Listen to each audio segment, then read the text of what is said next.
ისრაელის ახალი მოსადის ხელმძღვანელმა, როგორც იუწყებიან, ახლახან გაათავისუფლა ორი მაღალი თანამდებობის პირი, რომლებმაც შეიმუშავეს ირანის ისლამური რესპუბლიკის დამხობის გეგმა. გეგმა, რომელმაც დონალდ ტრამპი დაარწმუნა, რომ ირანთან ომი დაეწყო თებერვალში. აბა, როგორ გამოიყურებოდა ეს გეგმა სინამდვილეში? ისრაელისა და ამერიკის დარტყმები ირანის უსაფრთხოების ძალებს ჩრდილო-დასავლეთში დაარტყამდნენ. ამით გახსნიდნენ კორიდორს ფურთი მებრძოლებისთვის, რომლებსაც შეეძლებოდათ ერაყიდან ირანში საზღვრის გადმოკვეთა. შემდეგ კი ათასობით ახალგაზრდა ქურთი შეუერთდებოდა მათ, რაც მასობრივ საპროტესტო მოძრაობას გამოიწვევდა, რომელიც თეირანამდე მიაღწევდა და ისლამურ რესპუბლიკას დაამხობდა. ეხლა ადამიანი, რომელიც როგორც ჩანს, რეჟიმის შემცვლელად ჰყავდათ შერჩეული, იყო მკაცრი ხაზის ყოფილი პრეზიდენტი მაჰმუდ აჰმად აჰმადინეჟადი. თუმცა ეს არ დამოვიდა. გაჟონილმა ინფორმაციამ, თურქეთის ლობირებამ და ფურთების თავშეკავებულობამ, როგორც ამბობენ, ფურთული კომპონენტი ჩაშალა. ტრამპის CIA-ის ხელმძღვანელმა მოგვიანებით მთელი ეს რეჟიმის შეცვლის პროგნოზი აბსურდულად მოიხსენია. და ამ გეგმის არქიტექტორები, როგორც იუწყებიან, ეხლა მოსადში დარჩებიან, მაგრებიან, მაგრამ სრულიად განსხვავებულ როლებში. ეხლა ჩვენთან ერთად არის ქურთი პოლიტიკური ანალიტიკოსი ჰალიმ მატპავანი.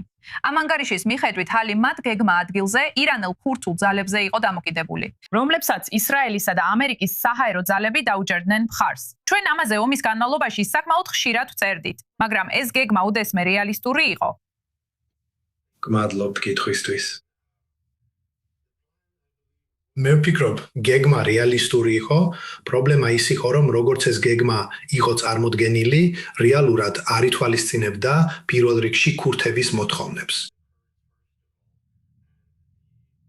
და ირანში რეალობა ისაა, რომ ქურთები მნიშვნელოვანი მოსახლეობაა, მაგრამ ისინი ვერასდროს შეძლებენ საკუთარი ძალებით რეჟიმის დამხობას. მე არ ვფიქრობ, რომ გეგმა უკვე ჩავარდა. ვფიქრობ, ჯერ კიდევ ძალიან ადრეა ამის დასასვენელად და ადამიანებისთვის იმის მოლოდინი, რომ რეჟიმი რამდენიმე თვეში დაიშლება, თავიდანვე არარეალურია. მაგრამ ის აზრი, რომ ქურთები მათ შეეძლოთ შეესრულებინათ თავიანთი როლი. ისინი ჯერ კიდევ მზად არიან ამ როლის შესასრულებლად. მაგრამ მოლოდინი, რომ ისინი ირანის რეჟიმის ხელმძღვანელს ჩამოაგდებდნენ და სისტემა შიგნიდან დაიშლებოდა და აჯანყება დაიწყებოდა, მე მჯერა, რომ ეს იყო სტრატეგიული დაშვება, რომელმაც აჯანყების დაწყება შეაფერხა. მაგრამ მე მაინც ვფიქრობ, რომ ეს შესაძლებელია, მაგრამ ეს არ იწყება. ქურთები მნიშვნელოვან როლს ასრულებენ, რადგან მათ მართლაც ჰყავთ შეიარარებული ძალები. მაგრამ რაც უნდა მოხდეს, ეს არის საერთაშორისო სტრატეგია დიდი ძალების, როგორიცაა ისრაელი, სპარსეთის ყურის ქვეყნები და განსაკუთრებით შეერთებული შტატების ჩართულობით. მათ უნდა აჩვენონ მტკიცე ერთგულება, რომ ისინი ისწრაფვიან ისლამური რეჟიმის დამხობისკენ. ამ დროისთვის მათ ეს არ უჩვენებიათ. ამიტომ არც ერთი ძალა, არც ქურთები არც ირანელები ქუჩაში აპირებენ იცით რეჟიმზე თავდასხმას, რადგან ეს მათთვის ამ ეტაპზე სუიციდია. ისინი გადარჩენის რეჟიმში არიან და საერთაშორისო მხარდაჭერის გარენეში მათთვის ეს სუიციდი იქნებოდა.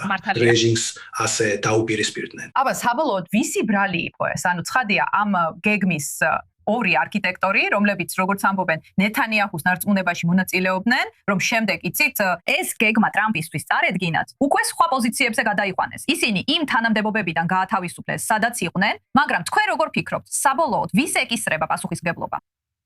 მე არ ვფიქრობ, რომ შეგვიძლია ვინმესკენ თითი გავიშვიროთ და ვთქვათ, რომ კონკრეტულად ეს ადამიანი ან ორგანიზაცია პასუხისმგებელი იმაზე, სადაც დღეს ვართ. მე ვფიქრობ, საბოლოოდ ეს არასწორი გათვლის საკითხია. იცით რსლა და რა ტიპის სისტემას დაშრობ, რომ ეს ისევ არასწორი გათვლისა და გაუგებრობის საკითხზე ბრუნდება. იცით, როგორც კი გველის თავს მოაჭრი, ასე ვთქვათ, ყველაფერი დაიწყებს. სწორია. და ეს არ მომხდარა. ესე რომ ეს სტრატეგია შეიძლება სხვა ქვეყნებში მუშაობდა, მაგრამ ირანის სისტემა ძალიან განსხვავებულია. ესე რომ კიდევ ერთხელ არ ვფიქრობ, რომ ყველას უნდა დავაბრალოთ. სამართლიანობისთვის. ანუ, უბრალოდ მინდა ვთქვა, ცხადია, ჩვენ არ გვინახავს, რომ ირანელი ქურთი ძალები ბასიჯსა და ირანის რევოლუციურ გვარდიას დაპირისპირებოდნენ. ეს რეალურად არასდროს მომხდარა. როგორ ფიქრობ, თუ ასე მოხდებოდა, შანსი ექნებოდათ? რა თქმა უნდა, ბოლო პერიოდში, ბოლო რამდენიმე თვეში ირანის ქურთისტანში მოქმედებენ ფარული ჯგუფები, რომლებიც სხვადასხვა სახელით მოქმედებენ და ისინი სხვადასხვა სასაზღვრო ქალაქში ბასიჯსა და ირანის რევოლუციურ გვარდიას უპირისპირდებიან. ეხლა, ესეთ შეტაკებებს, ესე ვთქვათ, შეიძლება ნიშნად მივიჩნიოთ და ეს ძირითადად ქურთების გზა იმის სათქმელად, იცით, შეერთებულ შტატებს, ისრაელს და რეგიონში მოკავშირეებს, რომ ჩვენ შეგვიძლია ირანის ქურთისტანში რეჟიმს დაუპირისპირდეთ, არა ირანის დანარჩენ ნაწილში, რადგან ქურთებს პასუხისმგებლობა აქვთ ირანის ქურთისტანზე და ქურთ ხალხზე. მათ არ აქვთ პასუხისმგებლობა, რომ გაათავისუფლონ მთელი ირანი და ეს არ არის ის, რაც მათ ოდესმე შეეძლებათ, რადგან იცით, თქვენ გაქვთ ძლიერი სახელმწიფო, რომელიც ბირთვული იარაღის ზღვარზეა.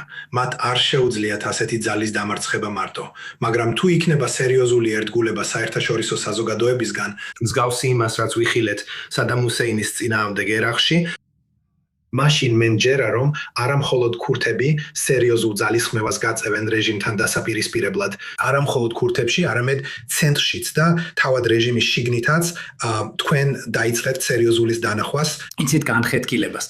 რეჟიმის შიგნით მყოფი ადამიანები ჩამოშორდებიან ხელისუფლებას. რადგან ისინი დაიცლებენ გააცნობიერონ, რომ ეს რეჟიმი დაშლის ზღვარზეა და რომ საერთაშორისო საზოგადოება აღარ აპირებს მათი აგრესიის მოთმინებას რეგიონში.